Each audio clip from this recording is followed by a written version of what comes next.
அனைத்து தமிழ் மக்களுக்கும் கணேசன் பணிவான வணக்கம்.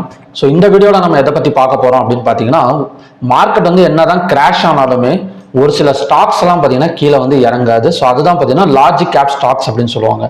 ஸோ லார்ஜ் கேப் ஸ்டாக்ஸ் அப்படின்னா என்னன்னா, ஒரு 20,000 கோடி ரூபாய்க்கு மேலே மார்க்கெட் கேபிட்டல் இருக்கிற ஸ்டாக்ஸ் தான் லார்ஜ் கேப் ஸ்டாக்ஸ் அப்படின்னு சொல்லுவாங்க. ஸோ அதுலேயும் பார்த்தீங்கன்னா டாப் 3 அப்படின்னா ஒரு 3 ஸ்டாக்ஸ் வந்து எடுத்துக்கலாம். ஸோ இந்த 3 ஸ்டாக்ஸுமே அவ்வளோ சீக்கிரம் வந்து ஒரு நல்ல ஃபால் வந்து எடுத்துறாது. அப்படி எடுத்தா அது எந்த இடத்துல நம்ம வந்து ஆப்பர்ச்சுனிட்டியாக யூஸ் பண்ணி ஸோ மறுபடியும் பார்த்தீங்கன்னா ஆவரேஜ் பண்ணுறதோ இல்லைன்னா பை வந்து ஃபோக்கஸ் பண்ணுறதோ ஒரு லாங் டேர்ம் போர்ட்ஃபோலியோவில் நீங்கள் வந்து யூஸ் பண்ணிட்டு இருக்கீங்க அப்படின்னா ஸோ இந்த மாதிரி ஸ்டாக்ஸ் வந்து இறங்குறப்ப கண்டிப்பாக போர்ட்ஃபோலியோ வந்து கொஞ்சம் மைனஸில் காட்டுறதுக்கான சான்சஸ் வந்து இருக்கு. ஸோ அப்படி இருக்கிறப்ப ஸோ இறங்குறப்ப அந்த ஆப்பர்ச்சுனிட்டி பயன்படுத்தி ஸோ மறுபடியும் ஆவரேஜ் பண்ணக்கூடிய ஒரு 3 ஸ்டாக்ஸை பற்றி தான் நான் வந்து டிஸ்கஸ் பண்ண போகிறேன். ஸோ இந்த வீடியோ வந்து முழுக்க ஒரு எஜுகேஷன் பர்பஸ் வீடியோ தான். நீங்க இன்வெஸ்ட்மெண்ட் பண்ணணும் உங்களோட ஃபினான்ஷியல் அட்வைசர் கிட்ட கேட்டு நீங்க வந்து இன்வெஸ்ட்மெண்ட் வந்து பண்ணிக்கலாம். ஸோ ஓகே ஃப்ரெண்ட்ஸ், ஃபர்ஸ்ட் நாம பார்க்க போறது HDFC bank limited. So HDFC பேங்கை பொறுத்த வரைக்கும் பார்த்தீங்கன்னா மார்க்கெட் கேபிட்டல் எவ்வளோ இருக்கு அப்படின்னா 12,93,530 கோடி ரூபாய் இருக்கு. இதோட கரண்ட் பிரைஸ் வந்து 1693. இதோட ஹை எவ்வளவு தூரம் போயிருக்கு, 1794, 1363 வரைக்கும் லோ வந்து வந்திருக்கு. ஸோ ஸ்டாக் பி ரேஷியோ நல்லா தான் இருக்கு, 18.7. ஸோ எல்லாமே அதிகமாக கரெக்டாக தான் இருக்கு. ஏன்னா இது வந்து லார்ஜ் கேப் ஃபண்ட்ஸ். ஸோ கண்டிப்பாக வந்து ஒரு நல்ல ரிசல்ட்ஸ் தான் கொடுத்துருக்கும் எல்லாத்துலையுமே. ஸோ இது வந்து கண்டினியூஸாக மேலே வருமா, ஏதாவது ப்ராசன் ஏதாவது நெகட்டிவ் அப்படின்னு பார்த்தீங்கன்னா எல்லாமே பார்த்தீங்கன்னா கரெக்டாக தான் இருக்கு. Stock is traded 2.82 times. இது மட்டும் தான் கொஞ்சம் நெகட்டிவாக காட்டியிருக்காங்க. Company has low interest coverage ratio. So இதெல்லாம் பார்த்தீங்கன்னா ஒரு பெரிய அளவில் பார்த்தீங்கன்னா இதெல்லாம் பாதிக்காது. ஸோ இதோட பாசிட்டிவ்னா பார்த்தீங்கன்னா good quarter, good profit growth of 23.4%. Last 5 இயர்ஸ்ல வந்து நல்ல growth கொடுத்துருக்கு. ஸோ இது வந்து கண்டினியூஸாக growth கொடுக்கக்கூடிய ஒரு ஸ்டாக் தான். ஸோ குவார்ட்டர்லி ரிசல்ட்ஸ் வந்து பார்க்கலாம் எந்த மாதிரி வந்து கொடுத்துருக்காங்க அப்படின்னு.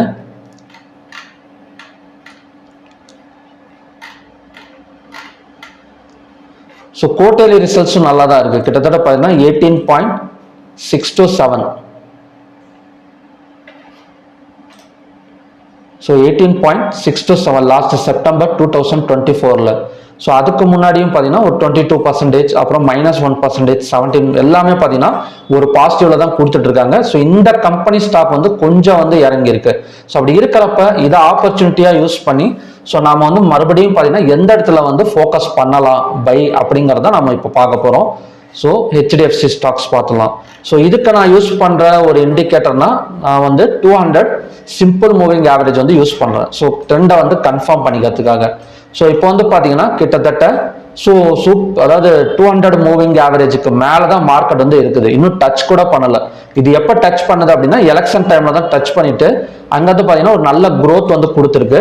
ஸோ அகைன் வந்து எந்த இடம் வந்து பை பண்ணலாம் அப்படின்னு பார்த்தீங்கன்னா இந்த இடம் 1639 தான் பார்த்தீங்கன்னா நல்ல ஒரு பையிங் ரேஞ்ச். நீங்க ஒரு லாங் டைம் இதுல இருக்கிறீங்க அப்படின்னா இதை கொஞ்சம் ஃபோக்கஸ் பண்ணிக்கலாம். 1639 வந்தா கொஞ்சம் பை எடுக்கிறதுக்கான சான்சஸ் வந்து இருக்கு. இது எங்க இருந்து இறங்கி இருக்கு அப்படின்னா 1760 இருந்து 1639 வரைக்கும் இறங்கியிருக்கு. ஸோ 39 வந்ததுக்கு அப்புறம் ரெக்கவரி ஆகக்கூடிய ஒரு பாசிபிலிட்டி வந்து HDFC பேங்க்ல வந்து இருக்கு. எப்பவுமே ஹைல போயிட்டு வாங்காதீங்க, ஹைல போயிட்டு ஆவரேஜ் பண்ணக்கூடாது. ஒரு ஸ்டாக்ஸை நீங்க வாங்கிட்டீங்க அப்படின்னா ஸோ மறுபடியும் பார்த்தீங்கன்னா கீழே இறங்கும். கீழே இறங்குறப்ப தான் நம்ம வந்து ஆவரேஜ் பண்ணணும். பொறுமையா இருந்தீங்கன்னா ஸோ நம்ம கிடைக்க போற ப்ராஃபிட்ஸ் வந்து அப்படியே டபுள் மடங்கா கிடைக்கிறதுக்கான சான்சஸ் வந்து இருக்கு. ஸோ HDFCயோட பையிங் பிரைஸ் வந்து 1639, அதோட டார்கெட் வந்து 1760 இல்லை 800 வரைக்குமே வரதுக்கான சான்சஸ் இருக்கு. இதையும் பிரேக் பண்ணி இந்த லைனை டச் பண்ணா ஸோ அந்த இடத்துல கூட நம்ம வந்து பை பண்ணலாம். இது வந்து இதெல்லாம் பார்த்தீங்கன்னா நல்ல பையிங் ஜோன். இந்த 200 மூவிங் ஆவரேஜை டச் பண்ணா 1579. ஸோ இதெல்லாம் பார்த்தீங்கன்னா ஒரு நல்ல பையிங் ஜோனா வந்து இருக்கும் HDFCல. ஸோ இதுக்கு முன்னாடி ஹிஸ்டரி வந்து பார்க்கலாம். 200 மூவிங் ஆவரேஜ் டச் பண்ணிட்டு ஏதாவது இடத்துல கொஞ்சம் வந்து நல்ல ஒரு ப்ராஃபிட் வந்து கொடுத்துருக்கா அப்படிங்கிறத பார்க்கலாம். ஸோ ஆல்ரெடி சொன்ன மாதிரி தான் இந்த எலெக்ஷன் டைம்ல வந்து கொடுத்துருக்கு கிட்டத்தட்ட. ஸோ எலெக்ஷன் டைம்ல இந்த இடத்துல கொடுத்துருக்கு டச் பண்ணுது. ஸோ இதுக்கு முன்னாடி வந்து ஒரு கேப் டவுன்ல ஓப்பன் ஆகிட்டு கீழே வந்துட்டு அதுக்கப்புறம் தான் மேலே போயிருக்கு. ஸோ இந்த இடத்துல வந்து கொடுத்துருக்கு. ஸோ எந்த இடத்துல கொடுத்தாலுமே கண்டிப்பா வந்து மேலே தான் வரும். இந்த ஸ்டாக்ஸ் கொஞ்சம் கீழே இறங்கினா கூட HDFC எல்லாம் பார்த்தீங்கன்னா கீழே இறங்க வந்து நம்ம பை வந்து ஃபோக்கஸ் பண்ணிக்கிட்டே இருக்கலாம். ஸோ நெக்ஸ்ட் பார்க்கக்கூடிய ஸ்டாக் வந்து ரிலையன்ஸ் இண்டஸ்ட்ரீஸ். ஸோ ரிலையன்ஸ் இண்டஸ்ட்ரியோட மார்க்கெட் கேபிட்டல் 17,15,363 கோடி ரூபாய். ஸோ இதோட கரண்ட் பிரைஸ் வந்து 1268. இதை டிவைடட் வந்து 0.39% வந்து கொடுத்துருக்காங்க. Stock P ratio 25.3. ஸோ இதோட நெகட்டிவ் பாசிட்டிவ் எல்லாம் பார்த்தீங்கன்னா கொஞ்சம் நார்மலாக தான் இருக்கும். கம்பெனி ஹாஸ் ரெடியூஸ்டு டெப்த், கடனை வந்து குறைச்சிருக்காங்க அப்படின்னு சொல்லியிருக்காங்க. கடன் இருந்தனாலே என்னமோ கொஞ்சம் கீழே வந்திருக்கு இந்த ஸ்டாக்ஸ். ஸோ இப்போ வந்து கம்பெனி ஹாஸ் ரெடியூஸ்டு டெப்ட்னு சொல்லிட்டு கொஞ்சம் பாசிட்டிவ் கொடுத்துருக்காங்க. அப்புறம் பார்த்தீங்கன்னா லோ ரிட்டர்ன் வேல்யூ 8.71% இருந்தாங்க 3 வருஷமா வந்து இது வந்து ரிட்டர்ன்ஸ் கொடுத்துருக்கு. ஸோ இது மட்டும் தான் நெகட்டிவ். மற்றபடி பார்த்தீங்கன்னா எந்த ஒரு பெரிய நெகட்டிவும் பார்த்தீங்கன்னா ரிலையன்ஸ் இண்டஸ்ட்ரீஸ்ல வந்து இல்லை. ஸோ இதோட நெட் ப்ராஃபிட் லாஸ்ட் எல்லாமே பார்த்தீங்கன்னா கொஞ்சம் பாசிட்டிவ் தான் கொடுத்துருக்காங்க. நெட் ப்ராஃபிட் எல்லாம் பார்த்தீங்கன்னா 19,323 எல்லாமே crores தான். ஹெச்டிஎஃப்சியில் பர்சன்டேஜ்னு சொன்னது டேக்ஸ் சொல்லியிருக்கேன். ஸோ டேக்ஸ் கிடையாதுங்க. இது வந்து பார்த்தீங்கன்னா நெட் ப்ராஃபிட் எடுத்துக்கோங்க 71,546 crore. ஸோ இதெல்லாம் பார்த்தீங்கன்னா நல்ல ஒரு ப்ராஃபிட் தான் கொடுத்துட்டு இருக்கு ரிலையன்ஸுமே. ஸோ ரிலையன்ஸ் இண்டஸ்ட்ரியை சார்ட்ல பார்க்கலாம் எந்த இடத்துல பை பண்றதுக்கான ரேஞ்சஸ் இருக்கு அப்படின்னு. ஸோ 200 மூவிங் ஆவரேஜை பிரேக் பண்ணிருக்கு. எப்போ பண்ணிருக்கு?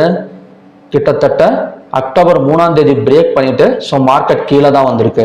ஸோ இதோட சப்போர்ட் ஜோன் என்னவா இருக்கு அப்படின்னா ஸோ 1267. ஸோ 1267 தான் மார்க்கெட் இப்போதைக்கு நிற்குது. ஸோ இது வந்து பார்த்தீங்கன்னா ஒரு நல்ல பையிங் ஜோன் அப்படின்னு சொல்லலாம். ஏன்னா ஆல்ரெடி பார்த்தீங்கன்னா மேலே போன மார்க்கெட் இந்த ஹை வரைக்கும் வந்துட்டு ஸோ அகைன் வந்து பை எடுக்கிறதுக்கான பாசிபிலிட்டி இருக்கு. ஸோ அதனால 1267ங்கிறது ஒரு நல்ல சப்போர்ட் ஜோன் வந்து ரிலையன்ஸ் இண்டஸ்ட்ரியில வந்து இருக்கு. ஸோ இதுக்கு முன்னாடி பார்த்தீங்கன்னா பிரேக் அவுட் ஆகிட்டு கீழே வந்தா கூட ஸோ 200 மூவிங் ஆவரேஜ் எவ்வளோ பிரேக் அவுட் பண்ணிட்டு கீழே வருதோ அதை தாண்டி வந்து மேலே வரதுக்கான சான்சஸ் வந்து ரிலையன்ஸ் இண்டஸ்ட்ரியில வந்து இருக்கு. ஸோ மூணாவது நாம பார்க்க போற ஸ்டாக் வந்து Tata consultancy service limited. So இதோட மார்க்கெட் கேபிட்டல் இருக்குன்னா கிட்டத்தட்ட 15 லட்சம் கோடி. ஸோ இதோட கரண்ட் பிரைஸ் வந்து 4146. ஸோ இதோட ஸ்டாக் பி வந்து பார்த்தீங்கன்னா 31.2. ஸோ இதோட பாசிட்டிவ் பார்த்தீங்கன்னா இட்ஸ் ஆல்மோஸ்ட் டெபிட் ஃப்ரீ அப்படின்னு சொல்லிட்டாங்க. இது ஆல்மோஸ்ட் சுத்தமாக கடனே இல்லாத ஒரு கம்பெனி ஹாஸ் குட் ரிட்டர்ன் கூட 3 இயர்ஸ்ல பார்த்தீங்கன்னா 47.4% வரைக்கும் ரிட்டர்ன்ஸ் கொடுத்துருக்கு. Company has been maintaining health dividend 66.2%. So பெரிய நெகட்டிவ் எல்லாம் எதுவுமே கிடையாது. சேல்ஸ் க்ரோத் லாஸ்ட் 5 வருஷத்துக்கு கம்பேர் பண்ணுறப்ப 10.5. ஸோ 3 வருஷத்துல பார்த்தீங்கன்னா 47.4. ஒரு பெரிய நெகட்டிவ் எல்லாம் கிடையாது. நாம் அடுத்தது ஆவரேஜ் பண்ணணும் அப்படின்னா இந்த கம்பெனி சூஸ் பண்ணிக்கலாம். ஸோ கண்டிப்பாக க்ரோத்தும் நல்லா தான் இருக்கும். ஏன்னா 3 வருஷத்துலேயே 47 கிட்டத்தட்ட பார்த்தீங்கன்னா 47% கொடுத்துருக்காங்க. குவார்ட்டர்லி ரிசல்ட்ஸ் எல்லாம் பார்த்தீங்கன்னா நல்லா தான் இருக்கும் கம்பெனியில். டிசிஎஸ். ஸோ டிசிஎஸ் பக்காவாக வந்து 200 மூவிங் ஆவரேஜை டச் பண்ணிட்டு ரிட்டர்ன் ஆகிட்டு இருக்கு. உங்களுக்கு பார்த்தீங்கன்னாலே தெரியும். ஸோ இந்த கேப்ல பார்த்தீங்கன்னா தெரியும் உங்களுக்கு. ஸோ இந்த கேப் இந்த இடம் உங்களுக்கு பார்த்தீங்கன்னாலே தெரியும். 200 மூவிங் ஆவரேஜ் பிரேக் அவுட் பண்ணிட்டு கீழே வந்துருச்சு. ஸோ அகைன் வந்து பிரேக் அவுட் பண்ணிட்டு மேலே போய் தான் க்ளோஸ் வச்சிருக்கு. ஸோ கண்டிப்பாக 4500 இன்னொரு 400 பாயிண்ட்ஸ் வரைக்கும் சீக்கிரமா வந்து மேலே வரதுக்கான சான்சஸ் வந்து டாடா கன்சல்டன்சி சர்வீஸ் லிமிடெட்ல வந்து இருக்கு. ஸோ ஓகே ஃப்ரெண்ட்ஸ், இப்போ நான் சொன்ன 3 ஸ்டாக்ஸுமே பார்த்தீங்கன்னா ஸோ கிட்டத்தட்ட சப்போர்ட் ஜோன்ல வந்து ஆக்ட் ஆகிட்டு இருக்கிற ஒரு ஸ்டாக்ஸ். ஸோ இந்த 3 ஸ்டாக்ஸுமே மேலே வந்தால் ஸோ கண்டிப்பாக ஆட்டோமேட்டிக்காக பார்த்தீங்கன்னா பேங்க் நிஃப்டி, நிஃப்டி 50 எல்லாமே பார்த்தீங்கன்னா மேலே வரதுக்கான சான்சஸ் வந்து இருக்கு. ஸோ ரெக்கவரி ஜோன் எடுக்குமா? ஏன்னா நிஃப்டிலேயே நம்ம ஆல்ரெடி சொல்லியிருக்கோம் 200 மூவிங் ஆவரேஜ் டச் பண்ணிருக்கு அப்படின்னு. ஸோ இது வந்து ரெக்கவரி எடுத்தது. நான் இப்போ சொன்ன 3மே சப்போர்ட் ஜோன்ல தான் நிற்குது. ஸோ அதுவுமே ரெக்கவரி எடுத்தது அப்படின்னா ஸோ கண்டிப்பாக நம்ம வந்து ஒரு நல்ல ஹை வந்து சீக்கிரமாக வந்து நம்ம வந்து எதிர்பார்க்கலாம். ஸோ ஓகே ஃப்ரெண்ட்ஸ், பார்க்கலாம் எந்த மாதிரி வந்து நடக்குதுன்னு. ஸோ மறுபடியும் பார்த்தீங்கன்னா ஒரு நல்ல ப்ரெடிக்ஷன் வீடியோட நான் வந்து உங்களை மீட் பண்ணுறேன். உங்களுக்கு ஏதாவது டவுட்ஸ் இல்லை கமெண்ட்ஸ் இருந்தால் கமெண்ட் செக்ஷனில் வந்து டைப் பண்ணுங்க.